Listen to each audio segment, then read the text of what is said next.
Hello students, कैसे हैं आप सब लोग। आई होप आप सब ठीक होंगे। आज हम क्लास 6 का सामाजिक विज्ञान पढ़ेंगे। तो चलिए स्टार्ट करते हैं। हमें स्टार्ट करना था इतिहास पाठ्य पुस्तक की चैप्टर 2, आखेट खाक संग्रहालय से भोजन उत्पादन तक। तो चलिए स्टार्ट करते हैं। तुषार की रेल यात्रा। तुषार अपने एक रिश्तेदार की शादी में दिल्ली से चेन्नई जा रहा था।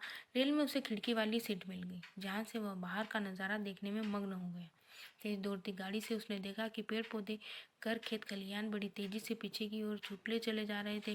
तभी उसके चाचा ने उसके कंधे पर हाथ रखकर कहा, पता है लोगों ने मात्र 150 साल पहले रेल से यात्रा शुरू की थी।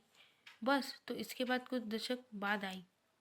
तुषार सोचने लगा कि जब लोगों के पास आने जाने के लिए तेज रफ्तार वाली सवारियां नहीं थी, तो क्या वे यात्रा नहीं करते थे? क्या वे अपनी सारी जिंदगी एक ही जगह पर बिता दिया करते थे? नहीं, ऐसी बात नहीं थी। आरंभिक मानव आखिर वे इधर उधर क्यों घूमते थे? हम उन लोगों के बारे में जानते हैं जो इस महाद्वीप में 20 लाख साल पहले रहा करते थे।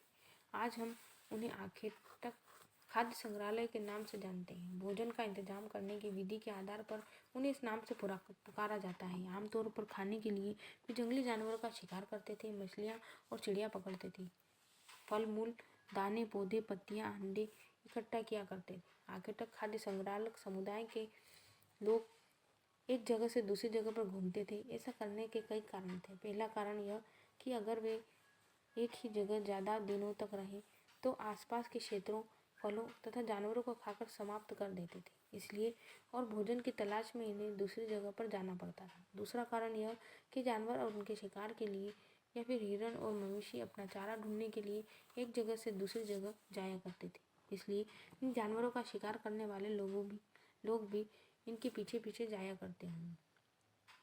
तीसरा कारण यह कि पेड़ पौधों में फल फूल अलग अलग मौसम में आते हैं, इसलिए लोग उनकी तलाश में उपयुक्त मौसम के अनुसार अन्य इलाकों में घूमते रहते होंगे। और चौथा कारण यह है कि पानी के बिना किसी भी प्राणी या पेड़ पौधे का जीवित रहना संभव नहीं होता और पानी झरनों तथा नदियों में ही मिलता है। यद्यपि कई नदियाँ झीलों का पानी कभी नहीं सूखता, कुछ झीलों और नदियों में बारिश के पानी के बाद ही मिल पाता है, इसलिए ऐसी झीलों और नदियों के किनारे बसे लोगों को सूखे मौसम में पानी की तलाश में इधर उधर जाना पड़ता होगा।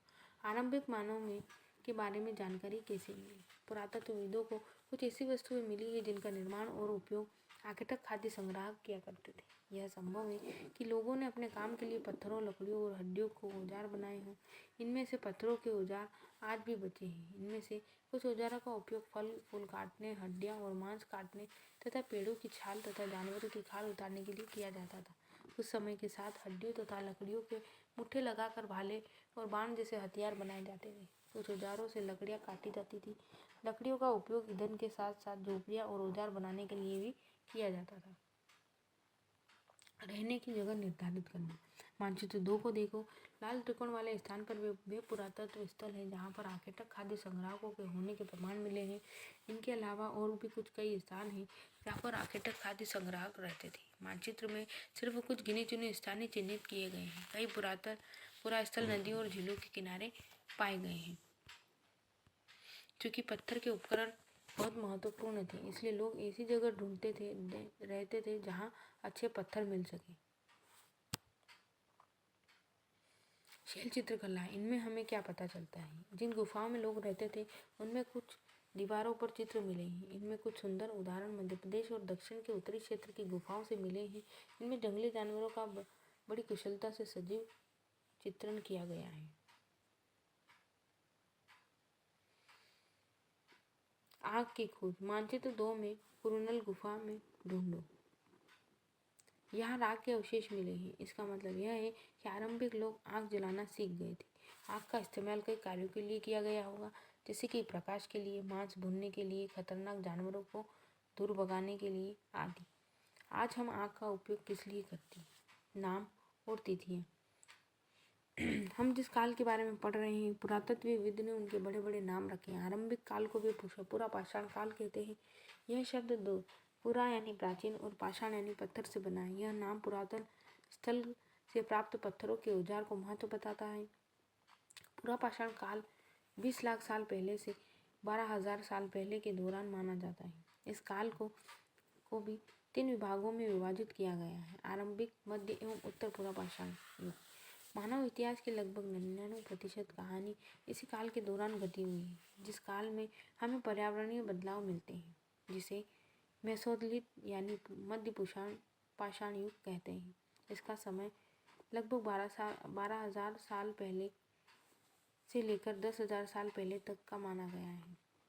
इस काल को पाषाण औजार आमतौर पर बहुत छोटे होते हैं। इन्हें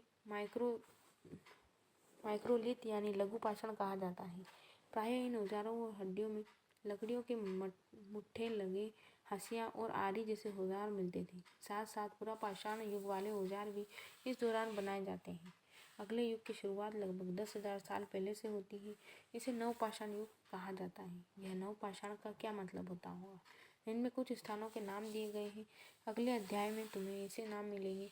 अक्सर हम पुराने स्थानों के लिए उन नामों का प्रयोग करते हैं जो आज प्रचलित है, क्योंकि हमें ज्ञात ही नहीं है कि उस काल में इनके क्या नाम होंगे। तो आज के वीडियो में इतना ही।